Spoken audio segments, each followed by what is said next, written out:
Привет на всички! Сега ще ви покажа моят начин за правене на домашен кефир. Това, което аз си правя вкъщи.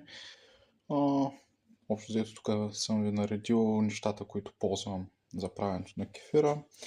На първо място това е готовия, който сега ще прецедим. Така изглежда. Аз си го правя една доза с един буркан мляко. Това е една капачка, която само си го покривам с него. Една чиста бутилка, около 500 мл се приготвям за новия кефир. Прясното мляко, което използваме, аз си го правя с верея. Най-добре е с това прясно мляко ми се получава, или вече ако имате някакво от дома. Кефира го изсипвам в купата, в гевгира по-скоро, и започвам да го бъркам, докато останат само зърната. Сравнително бързо се прецежда.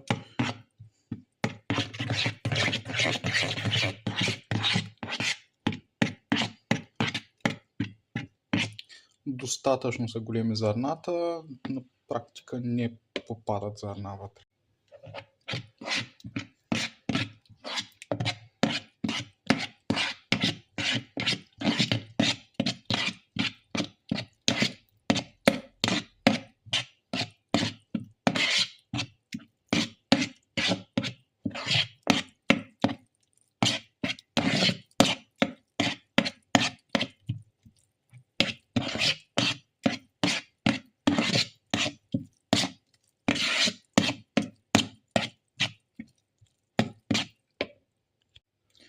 Така, около 70 грама са това зърна, може би 5 супени лъжици, нещо такова.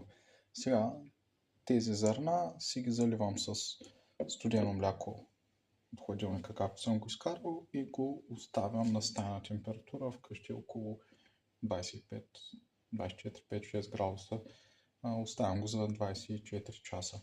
Иначе прецедения кефир е с такава гъстота, като разпито кисело мляко. Има мехурчета.